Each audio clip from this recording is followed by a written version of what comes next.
The morning looked polished enough to fool anyone, glass panes shining like mirrors, sliding doors breathing people in and out, and a current of voices that sounded like progress itself.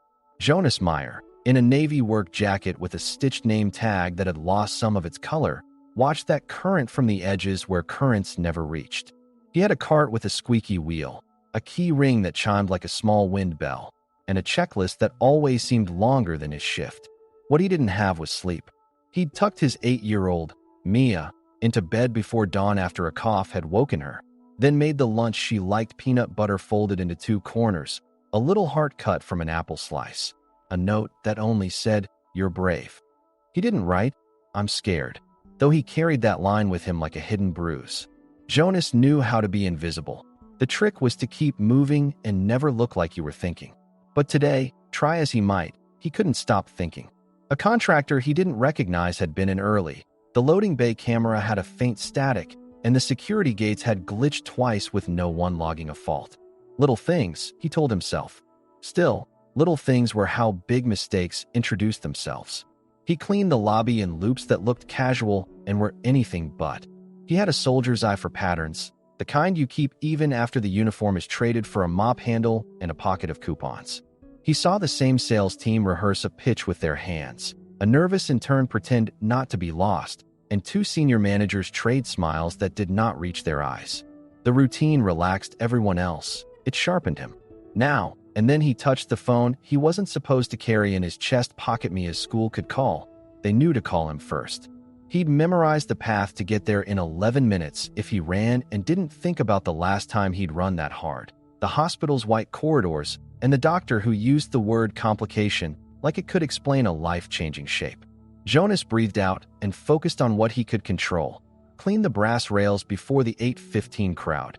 Disinfect the elevator buttons. Swap the lobby florist's water so the lilies wouldn't wilt by noon. When he lifted the vase, he caught a reflection he didn't expect on the glass behind it, dark, low, a shape where no shape should be. He blinked. The reflection was gone, and he told himself it was the distortion the curved glass always made. Still, his heartbeat stepped off the rhythm it had learned. By 10, the building had found its tempo. That was when Katrin Hale stepped through the turnstiles with the kind of stride that made people tuck in their shirts a little tighter. She was the youngest chief executive the company had ever had, and the rumor was that she decided faster than most people breathed.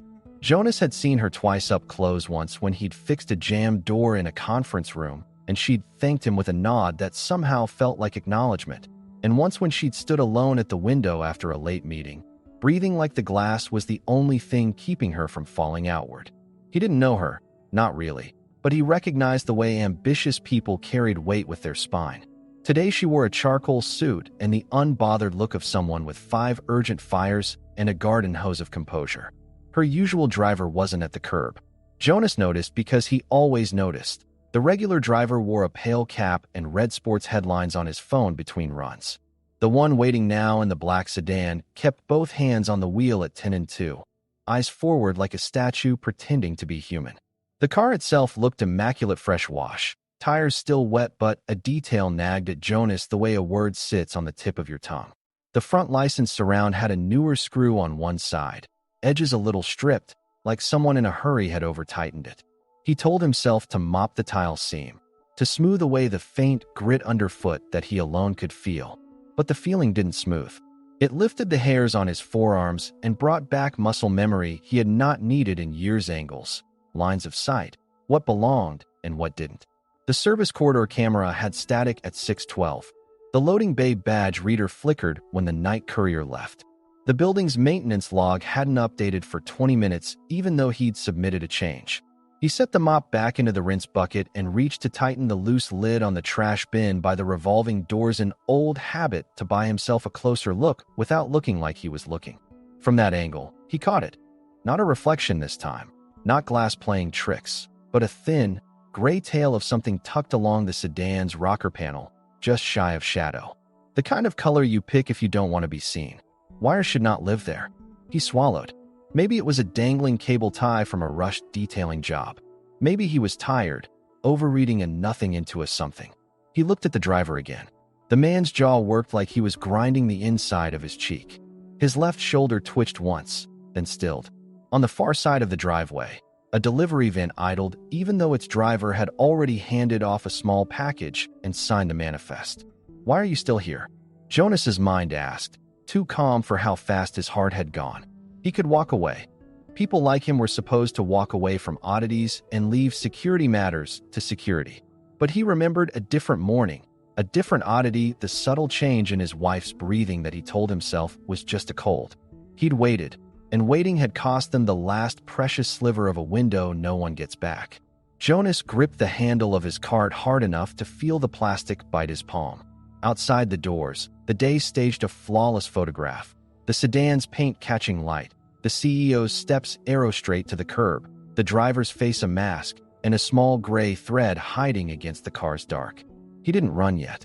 He moved like a man grabbing a dropped rag near the threshold, closing the distance to the glass without triggering alarm in the guards who had learned to ignore him. He took one more look to convince himself that his fear had invented the wire and saw something worse. The faintest blink of red beneath the chassis, a heartbeat of light that didn't belong to any parking sensor he'd ever seen. His mouth went dry. He thought of Mia at lunch, unfolding the note and rolling her eyes at the heart, because she was at the age when hearts were embarrassing. He thought of how she fell asleep touching the seam of his work jacket because it smelled like lemon cleaner in him. The kind of thoughts you have right before you decide whether you'll regret action more than inaction. Katrin was 3 steps from the handle when Jonas stepped off the curb, abandoning his cart, the squeaky while letting out a small, startled cry. The guards glanced up. Already frowning janitors weren't supposed to cross that invisible line. The idling van's engine blipped, just once, like the driver's foot had twitched. The man in the sedan lifted his gaze to the mirror and then dropped it to the dashboard, where his right hand disappeared under the column for a beat too long. Time did the rubber band thing it does in emergency, stretching and snapping all at once. Jonas's breath felt like wind through a straw. He had no proof and no permission, only an instinct sharpened by love and a handful of anomalies that suddenly arranged themselves into a picture he couldn't unsee. He didn't choose the words. They chose him and came like a flare shot over water, bright enough to cut through every practiced indifference on that polished plaza. He raised his arm, palm out, and his voice ripped the morning in two. "Don't get in the car." Katrin froze mid-stride, her hand hovering inches from the chrome handle as if a magnet had lost its pull. The nearest guard cursed under his breath and broke into a sprint, but Jonas was faster because he wasn't thinking about protocol. He was thinking about a thin gray wire and a red blink. "Step back," he said, not quite shouting now, one palm still raised to Katrin like he was stopping a child from touching a stove. Her eyes flicked to his name tag. People always looked at the tag when they didn't know where to look, and in that heartbeat he saw her measure him. Uniform, cart, ordinary. The driver did something small and wrong with his right shoulder, like a shrug meant for himself, and a tick of sound came from under the dash. "Hands where I can see them," the guard yelled. The driver complied, but his eyes didn't. Jonas moved to the front fender, crouched like he'd dropped a cloth, and there it was again. The pulse of red tucked behind a plastic shroud, a rough wrap of tape, and a tail that ran along the seam. No detailer did that. "There's a device," Jonas said, pitching his voice to the guard's ear without looking away. "Under the sill. Wire runs forward. Looks pressure, or door linked." He didn't know for sure, but the sentence sounded steady enough to borrow authority from. Katrin's breath came short and even, a controlled panic. The kind leaders learn in places where fear is expensive. "Is this a drill?" she asked no one in particular, as if declaring the possibility might will it true. The second guard pounded out of the lobby, radio already squawking, and passengers waiting at the curb started backing away in a confused ripple. The delivery van across the lane still idled, and Jonas saw the driver watching them in the reflection of a storefront too still, like he'd pressed pause on himself. "Clear the area," the first guard barked, then softer to Jonas, "You, back inside." Jonas should have obeyed. There's a script for people like him: warn, retreat, become background. But scripts are for days without red pulses. He shook his head once and pointed under the car without touching anything. If it's door triggered, any jolt could close the circuit. "Don't slam, don't kick." "Look," the guard crouched, saw enough to go pale, and pulled Katrin back by her sleeve. For a second, The entire driveway became the opposite of what it was designed to be. Instead of flow, stasis. Instead of gleam, the flat color of danger. Jonas became aware of his own shaking hands and forced them to stillness, the way he used to do when Mia was a baby and the bottle almost slipped. Sirens began as a faraway idea and got closer, trading distance for detail. The radio near the guard's shoulder crackled with words like perimeter and EOD and evacuate. Someone from upstairs HR or legal, the kind of person who wore concern like a badge, appeared behind the glass and started gesturing uselessly. Katrin kept her gaze on the sedan with a familiarity that made Jonas wonder how many polished threats she'd negotiated this year, the kind that come dressed as invitations or investments. "Who are you?" she asked, almost quietly. "Just a cleaner," Jonas said, and the answer felt untrue even as he said it. "Jonas." "Well, Jonas," she said, not unkindly. "Thank you for not minding your own business." The guard muttered into his radio, then to them. "We keep distance until the techs arrive. No phones, no radios near the car." And then Jonas's chest pocket vibrated the small, ordinary buzz that could have been a reminder to change elevator filters or Mia's school calling about a fever. He went still. If he let it ring, the guard would notice and snap. If he reached for it, he'd break the rule he'd been told 5 seconds earlier. But the bigger rule, the only one that mattered, was that when Mia's school called, you answered. He took a slow step away from the car and to the side, shoulder turned, half shielding the movement, and slipped out the phone.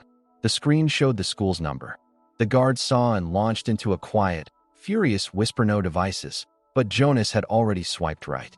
"This is Jonas," he said, keeping his voice low. On the other end, the admin's voice was flustered. "She's okay. A small nosebleed from the dry air. We just wanted to inform you." The relief came like a physical weakness.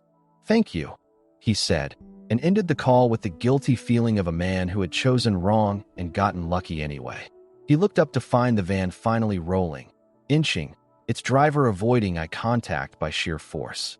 "Plate," Jonas said, and Katrin, without being told, pulled the number into her head as if committing a sentence. The second guard pointed, shouted at the van to stop. The van did the opposite, nudging forward like an animal testing a fence. Jonas took 2 steps into its path without deciding to, the way you step off a curb to catch a falling mug. The van hesitated, then jerked left, scraping a bollard, and the passenger door popped open like it had never been latched. A backpack tumbled out, a cheap one with a frayed top handle, and hit the pavement with a soft thud that felt louder than the sirens. "Don't touch it," the guard snapped, but the bag had already split, spilling a handful of small items: electrical tape, a box cutter, a disposable phone with its battery out, and a roll of those gray tails. People gasped because that's what people do when a story suddenly insists on being real. The van revved and skittered away, fishtailing just enough to suggest panic rather than plan. 2 blocks no, 2 lengths of breath later, it disappeared behind a bus. The first guard grabbed his radio again and fed the plate number into it. Voice clipped. Katrin's gaze cut from the bag to the sedan like someone tracking 2 storms on one map. Jonas crouched to see the phone screen without touching it. No lock. No recent calls. A text drafted but unsent. Signal armed. Wait for dash, the rest was a smear. The EOD text arrived like a small, focused thunderstorm: black cases, deliberate movements, language stripped to nouns and verbs. They didn't waste a thank you on Jonas. They reserved their words for the undercarriage and the device, which had the reckless neatness of something made by a clever person in a hurry. The team lead ran a fiberscope under the panel, watched a tiny screen, and nodded once, the kind of nod that means yes, that's what we hoped it wasn't. "We'll disrupt it in place," he said. "Everyone clear 30. They extended light shields, untangled cables, and hummed a machine to life that sounded like a dentist for monsters. Katrin looked like she wanted to remain and also to climb into an elevator that led anywhere but here. Jonas stood just beyond the line, feeling both useless and responsible, which is a hard combination to hold in a body. He touched his wedding ring, a circle he still wore out of habit because part of him wasn't ready to admit that promises don't evaporate when the person does. The team lead raised a hand. Silence tightened. A quick, surgical crack sounded, a pop that punched the air and left a taste of metal. The red pulse under the car died. People exhaled all at once, an accordion folding shut. Safe, the tech called. Laughter that wasn't laughter flickered through the bystanders. The guard clapped Jonas on the shoulder, the gratitude rough because everything else had been too soft a moment ago. Katrin finally let go of a breath that had been on hold since shoe leather from chrome. Coffee, she said to no one. I owe you. She stopped, eyes lifting past Jonas's shoulder toward the lobby doors. Across the glass, elevators were spitting people onto the ground floor for the evacuation, and new security pushed them toward the side exits. In the crush, Jonas saw a face he didn't know he'd memorized, the courier from pre-dawn, the one with the manifest that hadn't logged right, the one who kept his cap pulled low. He moved against the flow, not with it, shoulders square, a small package tied under his arm. He wasn't heading for a door. He was heading for the reception desk, where the building's visitor tablets sat lined like sleeping fish. And then Jonas felt it rather than saw it. A tremor through the tile, a knock underfoot, so faint it might have been his pulse, except it wasn't in his body. The EOD tech, still crouched by the sedan, didn't look up. His world had shrunk to wires and plastic. What is it? Katrin asked, her voice suddenly thin. Jonas stared at the lobby floor, at the subtle seam that ran under the reception desk, at the courier who was now reaching into his jacket as if for an ID, and understood that he had been looking at the wrong end of the story. Jonas's stomach clenched as the courier slid his hand inside the jacket, fingers closing around something that wasn't an ID badge. His pace was steady, too steady, even as the crowd thinned with security herding people outside. Katrin caught Jonas's expression and followed his gaze. Her eyes hardened, and for the first time that day, she looked less like a CEO and more like someone fighting to stay alive. Jonas stepped forward without permission, weaving through the flow of people, his voice sharp enough to cut the air. Hey, drop it. The courier's head snapped up, eyes wide, and he bolted toward the visitor tablets. Something small and black clattered from his jacket pocket, wires spilling like veins. The guards reacted half a second late, radios crackling warnings that blurred into panic. Jonas lunged first, instincts dragging his body before thought could catch up. He grabbed the courier's sleeve, yanking hard, and the man twisted with surprising strength. For a terrifying instant, Jonas's hand closed around the package pressed to the courier's chest, feeling the solid weight inside too heavy, too rigid. He forced it down to the floor, kicking it away as hard as his boot could manage. It slid across the tiles and spun out near the doors. One guard dove, covering it with a shield plate, while the other tackled the courier flat against the reception desk. The man's head struck wood with a crack, and he went limp, breath ragged but still alive. Jonas staggered back, chest heaving, the echo of the struggle shaking through his arms. Katrin grabbed his elbow, steadying him in a gesture that startled them both. You just saved us twice, she said, voice low but fierce. The guards bound the courier's hands, dragging him upright as he spat curses through bloodied lips. From outside, sirens screamed closer, police this time, not just tech teams. The crowd, corralled by security, turned in waves of murmurs and pointing fingers, faces caught between fear and awe. Jonas wanted nothing more than to disappear back into anonymity, to find his cart, to wipe the streak of dirt from his jacket and pretend this had been another day. But that option was gone, burned away by the image of wires and red light. He thought of Mia again, of her nosebleed and the school's call, of how close he had come to never answering another. The weight of what almost happened pressed down on him heavier than the fight itself. Katrin's grip on his arm lingered a moment longer, her eyes locking on his. This isn't over, she murmured. Whoever sent him won't stop here. And just then, over the commotion, the courier laughed a raw, broken sound. You think this was the only one, he rasped. The words sliced through the noise, chilling everyone within earshot. Jonas felt his blood run cold, realizing the nightmare was not finished at all. Jonas's pulse hammered in his ears as the courier's words echoed. This wasn't the only one. The guards tightened their grip, but the man almost smiled through split lips, like pain didn't matter anymore. Katrin stiffened beside Jonas, her eyes darting toward the glass walls of the lobby, as if she expected another explosion to bloom at any second. Jonas scanned the space with a precision born from fear. Trash bins, planters, service doors, anywhere a hand could hide something small and ruinous. The crowd outside was restless, people pressing phones to the glass despite being told to clear the area. Every second stretched like a cable pulled too tight. Jonas felt it in his bones danger wasn't finished breathing.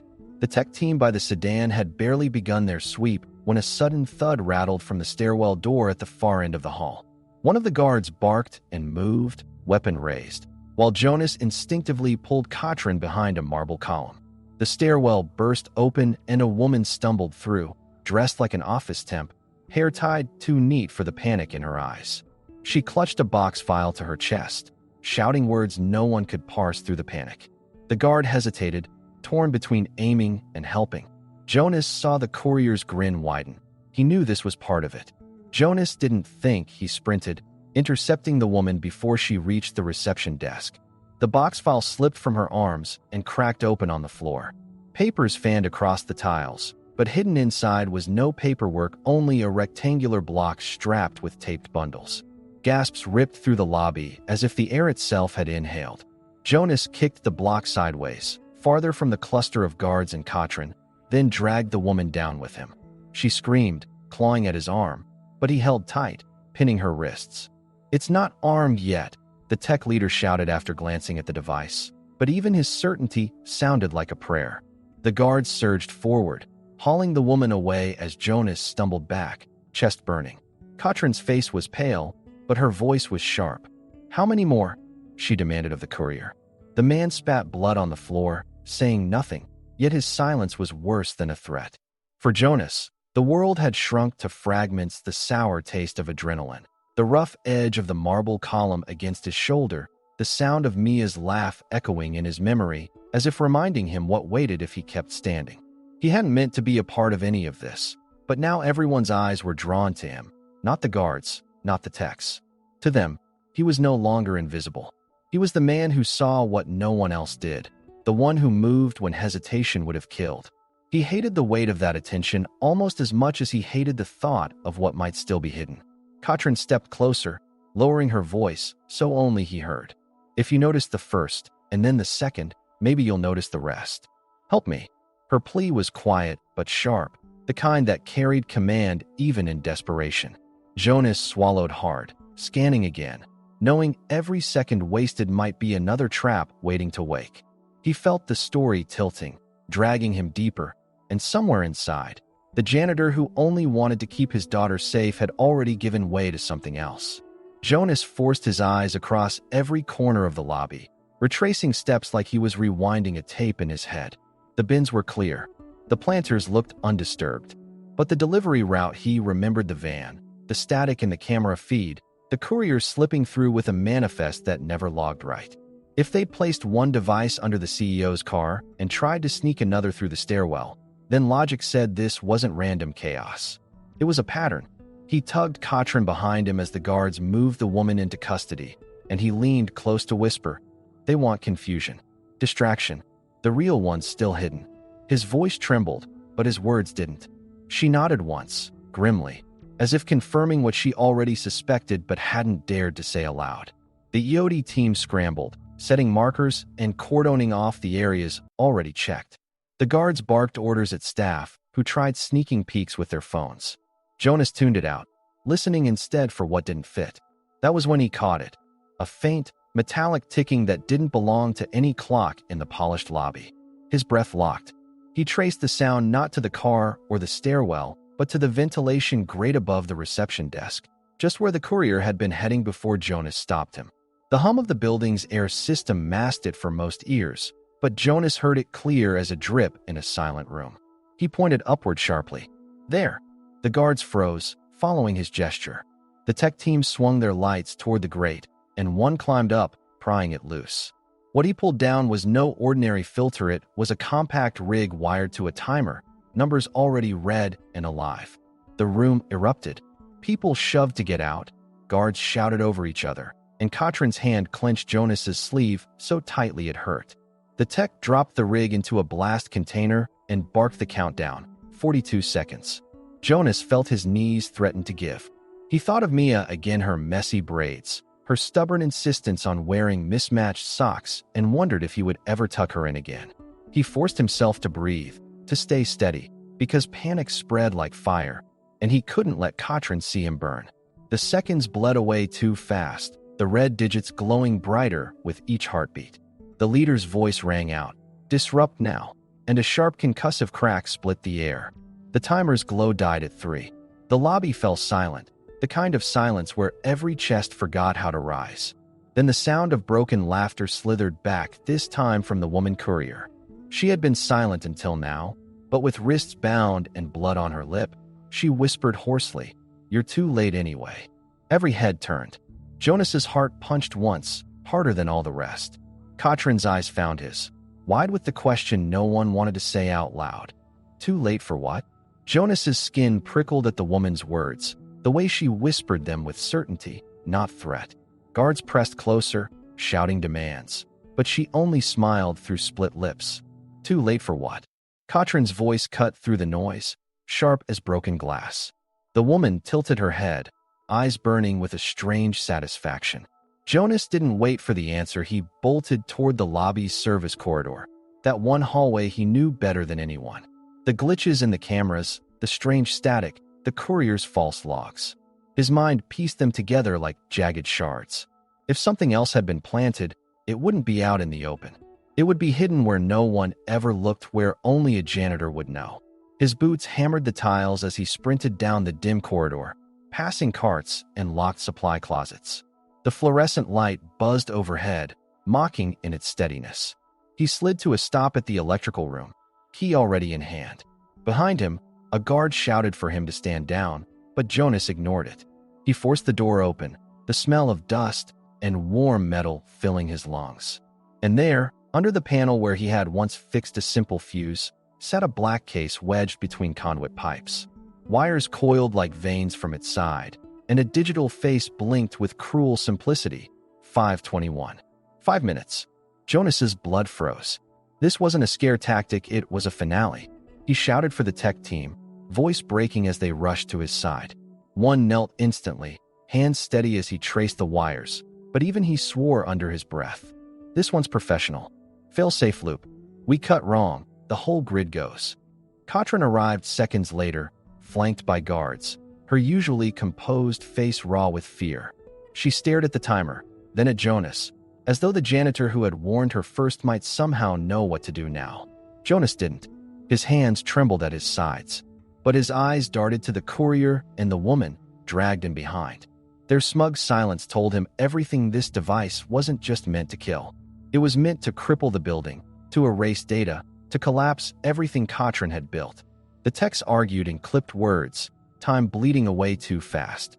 3:47, 3:46. Jonas felt sweat sting his eyes, his pulse louder than the beeping timer. He thought of Mia, safe at school, probably nibbling her sandwich, unaware her father was standing inches from fire. He thought of the night he lost his wife, of how helpless he'd felt then. He refused to feel it again. Without realizing, he stepped closer, kneeling beside the bomb. "You're not trained," one tech snapped. "Step back." But Jonas's eyes caught something, the same stripped screw head he'd noticed on the sedan's plate frame. The rushed handiwork of someone who wanted to look professional but had cut corners. That was their mistake. That was his thread. The timer hit 2:59. Jonas's breath came fast, ragged, but his voice was steady when he spoke. "If you follow their clean wires, you'll trip it. But this one dash," he pointed at the Messier wrap dash, "this one wasn't meant to be seen. They rushed. That's the bypass." The tech froze, eyes meeting his. A second passed, then another. Finally, he nodded, slicing where Jonas had pointed. The timer stuttered, numbers blinking, then froze at 2:41. Silence held the room like a clenched fist. Then the device went dark. The relief crashed over them in a wave so sharp that Jonas nearly collapsed against the wall.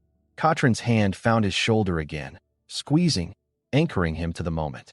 But even in that flood of relief, the female courier laughed again, low and chilling. "You really think you won?" she sneered. Jonas turned toward her, dread crawling up his spine. "We bought time," he said, his voice low but certain. Yet in the pit of his gut, he knew she wasn't bluffing. Something else was still waiting. The laugh lingered long after the woman's mouth had closed, a sound that clung to the sterile air of the service corridor. Jonas's fists clenched as if he could squeeze the truth out of her silence. The guards dragged both captives back toward the lobby, but not before her eyes locked on Katrin with a promise that chilled everyone who saw it. Katrin didn't flinch, her spine stayed straight, her gaze cutting like a blade, but Jonas caught the faint tremor in her breath. The techs began dismantling the device, murmuring in technical shorthand, but Jonas stayed rooted, staring at the dead timer, still half expecting it to flicker back to life. His instincts had kept him alive this long, and they weren't done screaming yet. As they stepped back into the lobby, the chaos had shifted. Police had arrived in force, corralling staff and visitors into controlled lines outside. The once shiny plaza was littered with shields, tools, and abandoned belongings. Katrin walked beside Jonas, no longer the untouchable figure she had been that morning. She leaned slightly toward him, voice pitched low. "You've seen more than anyone here. Stay with me." He almost refused. His whole life was Mia, not this building, not this woman who suddenly saw him, but something in her tone pulled him forward. He realized he wasn't invisible anymore, and that visibility was as heavy as any bomb. The courier and the woman were shoved into armored vans, still grinning like they knew the punchline to a joke no one else could hear. Jonas's eyes followed them until the doors slammed shut. A detective approached Katrin, speaking in clipped sentences about networks, sleeper cells, and planned escalations. Words Jonas had heard only on the evening news now pressed into the air around him. He didn't want any of it, but here it was, unavoidable. And then his phone buzzed again in his pocket. He froze before daring to look. Mia's school. Another call? He answered with shaking hands. A teacher's voice came through, gentle but urgent. "Mr. Meyer, Mia's fine." But a man was spotted outside the school gates asking about her. He left when staff approached, "But we thought you should know." Jonas's knees nearly gave out. The timing was no coincidence. His mouth went dry, words stumbling. "Keep her inside. Don't let anyone near her." "I'll dash." He stopped, because he didn't know what he could do.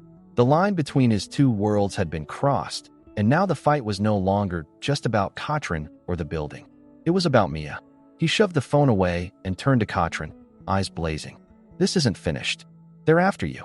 And now they know about me." Katrin's jaw tightened, but her reply carried no hesitation.